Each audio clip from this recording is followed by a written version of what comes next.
Manhã Diversa de volta para você, agora são 10 horas e 16 minutos. Se você escuta podcast, com certeza ouviu falar sobre o podcast A Mulher da Casa Abandonada, que conta a história de uma brasileira suspeita de ter mantido por quase 20 anos uma empregada doméstica em situação análoga à escravidão. E o sucesso do podcast reacendeu o debate sobre a escravidão contemporânea e como ela se apresenta. Por isso, hoje convidamos o advogado, membro da Comissão de Enfrentamento ao Trabalho Escravo Contemporâneo, Jordânio Adjuto, para esclarecer esse assunto com a gente. Jordânio, seja muito bem-vindo ao nosso programa. Vamos conversar sobre esse assunto que é muito sério, como a gente falou. Muita gente ainda acredita aí que não temos mais esse problema, mas infelizmente ainda é minha realidade. Então, seja muito bem-vindo.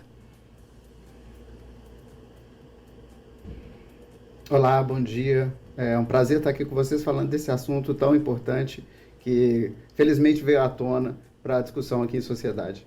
Então, para a gente entender melhor, né, o que caracteriza o trabalho análogo à escravidão?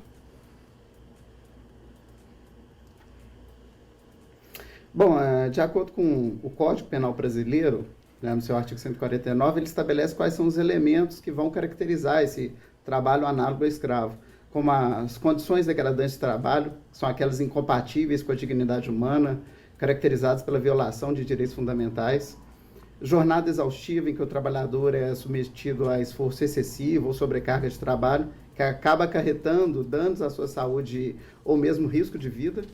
Também o trabalho forçado, que é manter a pessoa no serviço através de fraudes, isolamento geográfico, ameaças, violências físicas e psicológicas, e também a servidão por dívida, que é fazer o trabalhador contrair ilegalmente um débito para prendê-lo ali naquele lugar. Ele vai estar sempre devendo e não consegue sair daquela condição.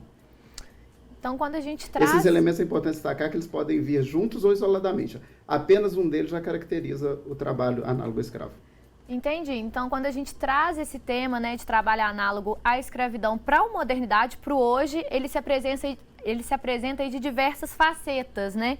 E quando a gente pensa nesse tipo de trabalho, a gente logo associa a coisas rurais, né? A profissões aí que acontecem na zona rural, ou fábricas, ou construções, e assim, sem qualquer tipo de qualidade de vida em situações realmente precárias, né? Quais são as características, então, desse trabalho análogo à escravidão nesses ambientes rurais, que é geralmente o que a gente associa, né? E por que ele é tão comum nessas áreas?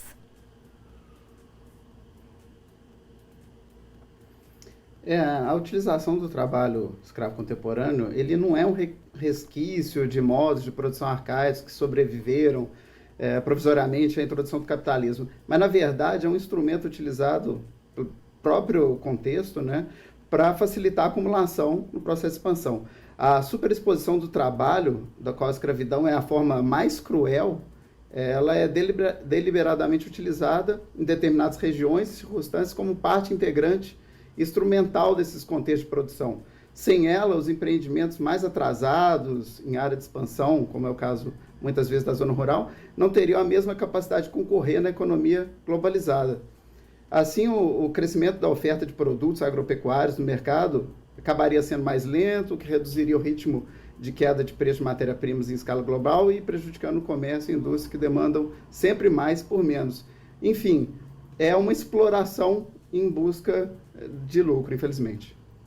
E quando a gente pensa, né, nesses casos aí das zonas rurais, a gente acaba pensando que essas histórias, que essas situações estão meio que longe da gente, sendo que, na verdade, ela pode estar bem embaixo do nosso nariz, né? E o podcast A Casa da Mulher Abandonada, que foi, inclusive, o gancho para a gente conversar sobre esse assunto aqui hoje, traz à tona, né, o trabalho escravo doméstico, que acontece nos grandes centros urbanos, às vezes no apartamento do lado do nosso, e a gente não sabe, né? Então, quais são as características, nesses casos, do trabalho análogo à escravidão doméstico?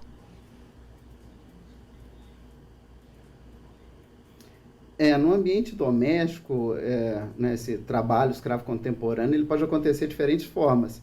Por exemplo, quando a trabalhadora, praticamente a totalidade das vítimas são mulheres e são negras, é importante destacar isso. Isso é uma característica diferente do ambiente rural, onde predomina o trabalho masculino, mas nos lares é a empregada doméstica, a mulher é a negra. Ela é considerada como da família e não recebe salário. Ou então, quando ela não tem liberdade sequer sair de casa, é mantida ali sob um controle.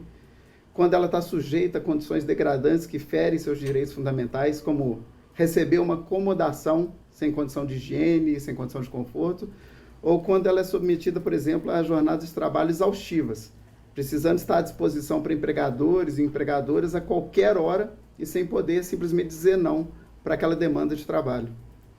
E no podcast a gente pôde ver, né, o caso que o Chico levantou no podcast foi meio que um presente da família quando, né, o casal se mudou para os Estados Unidos, e aí como um presente eles levaram a empregada doméstica e que trataram ela quase durante 20 anos nessa situação análoga à escravidão. Ele também vai falar sobre um outro caso de uma menina de 8 anos que foi pedir comida na porta, né, de uma pessoa, e a pessoa acabou aproveitando dessa situação e aí ficou mais de 30 anos, né, com essa família e com esse discurso, né, da família, mas que tem muito bem essas separações, assim, até onde essa pessoa pode ou não pode ir. Sim, é um jogo de poder muito intenso que acontece nessas situações, né, de a pessoa que está ali vivendo dentro daquela casa não poder comer a comida que fica dentro da geladeira, não poder usar as coisas da casa, né, e não ter dinheiro para comprar suas próprias coisas. Então, como é que ela vai refém, né? Realmente refém? E a Roberta falou desse caso, que foi por 30 anos, mas existem casos da pessoa que ficou 50 até 70 anos nessas condições, ou seja, é uma vida inteira, né, que a pessoa passa aí nessa situação. E dados do levantamento Conflitos no Campo Brasil 2021 revelam que no ano passado o país registrou o triste número de 1.726 pessoas resgatadas em situação de trabalho análogo à escravidão. Olha só. Ainda de acordo com os dados, 2021 registrou 169 casos, um aumento de 113% em relação a 2020. É o maior número desde 2013, quando foram registrados 170 casos. Minas Gerais é o estado recordista nesse tipo de ocorrência, com 51 casos e 757 pessoas resgatadas de trabalhos precários e não remunerados. Pará e Goiás também aparecem em segundo e terceiro no ranking da Comissão Pastoral da Terra, que faz levantamento da série histórica desde 1985. A gente viu aí nessa reportagem dados alarmantes, principalmente para o nosso estado, Minas Gerais, que é o estado que mais resgata, então, trabalhadores em condições análogas à escravidão. Então, pegando esses dados que a gente mostrou aqui, Jordano, eu queria saber por que Minas Gerais, né? Tem aí alguma explicação do nosso estado tá aí no topo dessa lista?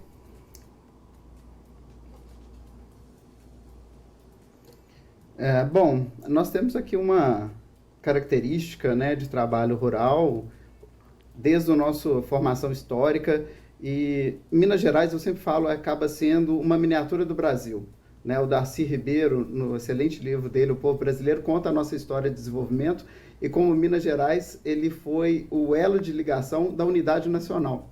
Né, o ouro passava por aqui, as produções depois aconteceram aqui, a produção do café foi o momento que mais se trouxe escravos para o Brasil, e a gente vê esse resquício acontecendo até hoje dessa herança cultural, infelizmente. E nós sabemos que agora esse número tem aumentado porque o agravamento das condições econômicas leva a população a uma precariedade e ela acaba se sujeitando a qualquer condição de trabalho que, infelizmente, acaba favorecendo a ocorrência do trabalho análogo escravo. Agora, um número também, essa questão da elevação da quantidade de resgates que acontece em Minas também se deve à fiscalização. Minas Gerais tem uma postura bastante proativa na investigação e tem aumentado também a quantidade de denúncias para a fiscalização do trabalho, para o Ministério do Trabalho, que tem propiciado essa quantidade maior de resgates. Como você bem falou, né, existe aí essa relação, né, desse histórico brasileiro, né, desse histórico de escravidão no Brasil, que ainda é muito recente, né, e também o racismo, né, que as marcas do racismo que isso deixou com esse sistema atual, que é muito bem transmitidas no livro Casa Grande e Senzala, de Gilberto Freire, e aí esse registro aí de 1.726 pessoas resgatadas da situação de trabalho análogo à escravidão atualmente, né? E esse é um paralelo que a gente tem que traçar, mas que ainda é muito deixado de lado por muita gente. Então, acho que é importante a gente ressaltar, né? É possível realmente a gente traçar esse paralelo desse histórico da escravidão no Brasil com o que acontece hoje? Sim, é possível. A herança histórico-cultural é uma das principais responsáveis pela naturalização do serviço análogo ao escravo. Isso decorre desde a implantação ainda da cana-de-açúcar no Brasil, onde os escravos vindos da África eram inferiorizados e submetidos à vontade à época do seu senhor de engenho. E, em virtude disso, altas jornadas de trabalho, a violência física, as condições degradantes de moradia, ainda, infelizmente, são reproduzidos em pleno século XXI. Além disso, acaba se notando uma vulnerabilidade econômica, como eu disse há pouco, e até mesmo uma vulnerabilidade educativa sobre os trabalhadores. Então, sem sombra de dúvida, as pessoas mais suscetíveis ao trabalho análogo à escravidão são os pobres, são os analfabetos, muitas vezes os imigrantes internos mesmo, né, de regiões do país, que acabam sendo iludidos por boas ou alguma proposta de emprego atualmente, não precisa ser nem tão boa assim. Então, essa questão histórica, a fragilidade social, precisam ser revisadas. Em razão disso, o Estado e a sociedade precisam atuar juntos, promovendo denúncias, promovendo a repressão e a divulgação desses casos. E eu destaco para a conscientização da população, que não pode se habituar com qualquer prática ou tolerar qualquer situação nesse sentido. A conscientização é a chave. Eu entendo muito que o explorador ele precisa se conscientizar do ser humano que ele está explorando. Enquanto não houver isso, a gente vai ter que, infelizmente, trabalhar com denúncias, com repressão e com essa ampliação da consciência. Jordano, agora que a gente fez então esse resgate histórico, né, e esse recorte também dos perfis desses casos que a gente levantou aqui hoje, a gente vai para um rápido intervalo e na volta a gente vai realmente falar por que essas pessoas não denunciam, né, como que faz para denunciar. Então a gente vai para um rápido intervalo e você aí de casa aproveita esse tempinho para mandar sua pergunta para a gente. Nosso WhatsApp é o 32999397416. Nós estamos aqui esperando a sua participação.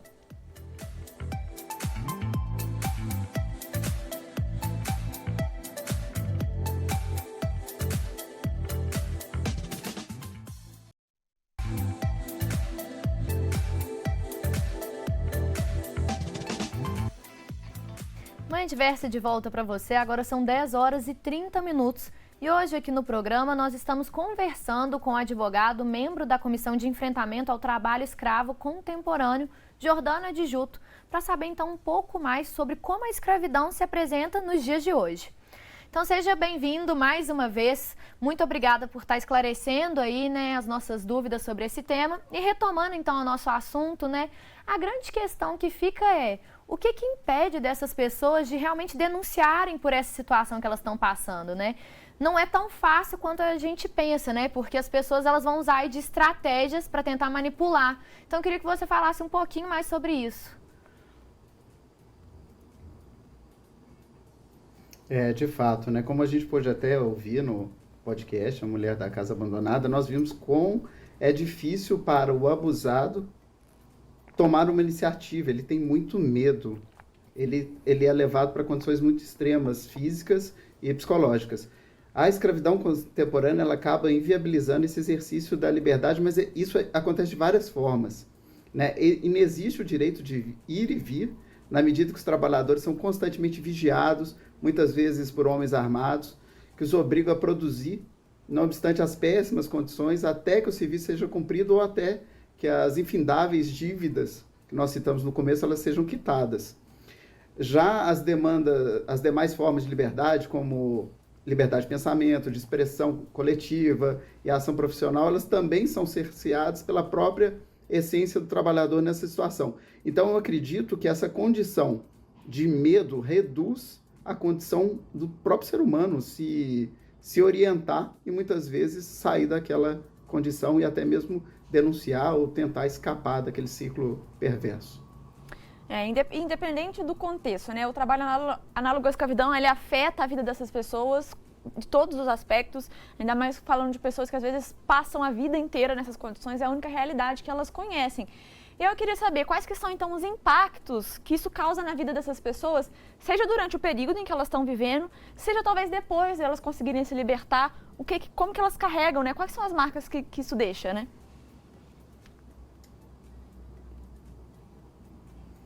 Sem dúvida, os impactos são muitos, né?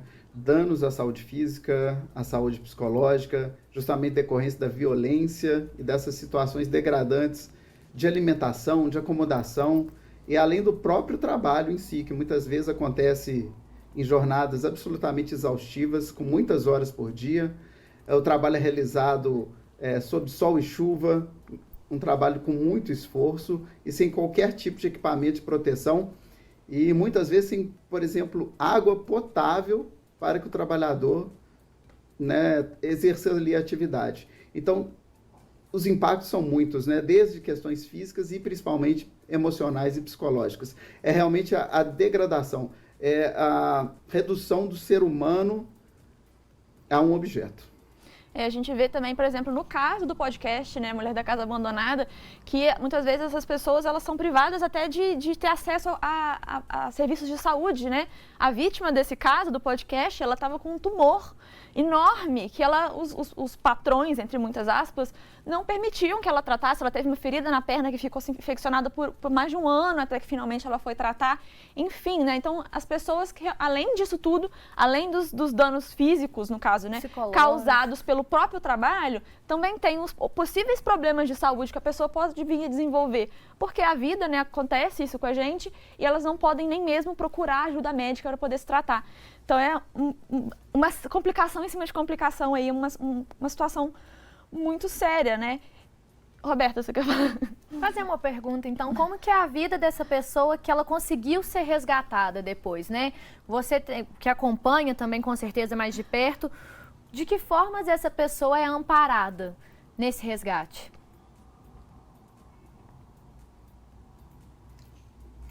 Acontece que o analfabetismo, a ignorância dos direitos, a falta de perspectiva de vida e de oportunidade de trabalho acabam alienando os resgatados que conviveram nesse mundo de escravidão. E, infelizmente, por falta de uma rede de amparo social, políticas públicas, as pessoas retornam à sua situação de origem, que muitas vezes é uma situação miserável, e elas, por incrível que pareça, frequentemente retornam para a condição de trabalho escravo, mesmo depois de uma conquista ali da tão desejada liberdade, que é física, mas não existe uma liberdade econômica, então a pessoa ela é só parcialmente resgatada. Então é necessário aperfeiçoar as medidas de acolhimento desses trabalhadores vitimados e da prevenção da ocorrência dessa violação gravíssima de direitos humanos. Nós precisamos não só punir, a gente precisa prevenir, e aí é uma questão de contexto, principalmente econômico-cultural, envolvido. E aí, quando uma denúncia desse tipo de trabalho é recebida, né, como que é feita a investigação desses casos e como que é feito o resgate dessa vítima?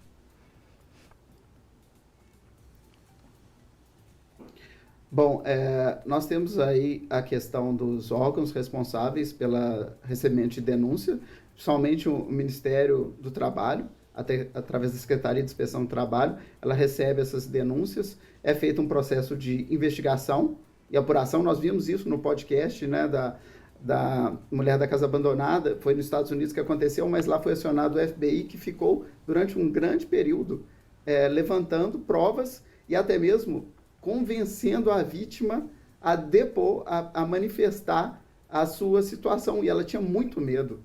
Ela tinha muito medo, mesmo com um amparo policial. Então, existe toda essa rede, existem os canais de denúncia, tem um número telefônico, você pode ser discado para o número 100, sempre que houver a suspeita de denúncia. O próprio site também da Secretaria de Inspeção do Trabalho, que é www.ipe.cite.trabalho.gov.br, pode direcionar as denúncias que vão ser investigadas pelos órgãos governamentais. Jordana, enquanto você falava, a gente mostrou para o pessoal de casa algumas imagens, né, de alguns casos aí que ganharam destaque na mídia, de realmente pessoas que trabalhavam aí em situação análoga à escravidão. E aí, para a gente, então, reforçar, né, caso alguém, então, desconfie de alguém que está aí sendo vítima ou que está cometendo esse crime, o primeiro passo para a denúncia é procurar esses canais que você passou, realmente procurar esse aparato, né, oficial? Sem sombra de dúvida, né? O poder público, ele tem esse dever, essa obrigação, e ele tem os elementos necessários para fazer a apuração e a repressão. Muito embora nós temos visto nos últimos anos um sucateamento, principalmente do Ministério do Trabalho, através dos auditores fiscais de trabalho, que existe um número muito reduzido. Nós estamos praticamente há quase 10 anos sem concurso público para preenchimento de vagas, e a gente sabe que é necessário ter toda essa estrutura para ir em loco, verificar as condições. Isso é uma fiscalização que não dá para ser feita virtualmente, pela internet. Ela demanda uma estrutura física. Então, nós precisamos de recursos, atenção do governo e colaboração da sociedade para sempre acessar esses canais e manifestar a intervenção pública. E como que é a punição para pessoas que cometem esse crime? Sendo aí uma pessoa na área rural, na área urbana, como que é a punição da pessoa que comete esse crime? Nós temos as repressões desde econômicas, que é a aplicação de autos de infração, com valores que podem ser exigidos dos infratores, e nós temos também as punições previstas no próprio Código Penal, essas punições criminais. São previstas penas de reclusão de 2 a 8 anos, além de uma multa também nesse contexto, correspondência à violência cometida. Essa pena ela pode ser aumentada se o crime for cometido contra crianças ou adolescentes, ou mesmo se ele for realizado por motivo de preconceito de raça, cor, etnia, religião ou origem. E na última semana, a OAB de Minas Gerais instaurou uma comissão de enfrentamento ao trabalho escravo contemporâneo. Qual que é a importância, então, da gente ter esse reforço aí a mais, né, para esse enfrentamento? Essa foi uma iniciativa fundamental do nosso presidente Sérgio Leonardo, que designou a doutora Lívia Miraglia, que é uma professora, doutora do UFMG, que trabalha há muitos anos com a pesquisa e o atendimento, inclusive, gratuito das vítimas para exercer os seus direitos. E, como ela mesmo destacou na fundação, é muito importante essa comissão dentro da OAB para que a entidade possa ajudar as vítimas a não rescindirem nessa prática, inclusive com relação aos autores. Não adianta fazer apenas o resgate sem que as pessoas tenham acesso aos direitos mínimos e fundamentais e tenham uma vida digna, de fato. É preciso evitar que elas voltem para aquela situação. Então, a OAB tem um papel institucional muito importante, né? Nós, os advogados, precisamos colaborar, como cada um de nós ali dentro da sociedade tem um papel e uma função, e nós precisamos zelar pelos direitos dessas vítimas do trabalho escravo contemporâneo. Esse amparo é fundamental, até porque a gente viu aí ao longo da nossa entrevista que os danos causados, né, por esse tipo de crime, né, eles não acabam quando a pessoa é libertada. Então, realmente, né, os danos eles ficam, sejam danos sociais, sejam danos econômicos, sejam danos físicos, danos psicológicos, enfim. Então, esse amparo, né, para que a pessoa realmente consiga ter uma vida digna depois de ser liberta é muito importante. Então, eu queria deixar agora esse espaço para a gente enfatizar realmente para o pessoal de casa a importância dessa conscientização, da importância de entender que esse é um problema que ainda existe e de fazer a nossa parte, denunciar, caso a gente desconfie. Então, deixa aí aberto o espaço para você. Eu acho que é fundamental a gente entender que a libertação física é só uma das facetas. Nós precisamos, de fato, libertá-los economicamente. Se essas pessoas não tiverem condição de um trabalho digno, elas vão acabar retornando para essa condição. E isso envolve também um apoio da liberdade emocional, eu digo até liberdade espiritual, né? Nós somos seres muito mais complexos do que uma mera primeira abordagem pode parecer. Então o trabalho ele é complexo, ele tem origens históricas e nós precisamos aí colaborar para esse novo momento planetário, né? Nós estamos no século XXI, é inadmissível um ser humano explorar um irmão, o próximo, dessa forma. Então, nós precisamos realmente nos conscientizar. Essa é a palavra que eu deixo aqui como mensagem final. Jordano, muito obrigada pela sua participação, por esclarecer aí todas as nossas dúvidas, porque realmente é um debate que tem que ser levantado, isso não ficou no passado, pelo contrário, está muito presente nos dias de hoje, né? E fica aí, então, convite para o pessoal de casa, tanto para acompanhar esse podcast que realmente levantou aí esse debate, e também para cada um fazer a sua parte, porque isso não são casos isolados, é um problema social, então todo mundo ali tem um papel muito importante. Então, muito obrigada pela sua participação aqui hoje. Foi um prazer te receber aqui no Manhã Diversa. Agradeço a oportunidade, estou sempre à disposição. Vamos nos conscientizar. Obrigada. E daqui a pouquinho, você não sai daí de casa porque o Gabriel Luterbach chegando aqui no nosso estúdio para deixar a gente por dentro do que rolou no mundo dos esportes esse final de semana. Então não sai daí, que é rapidinho.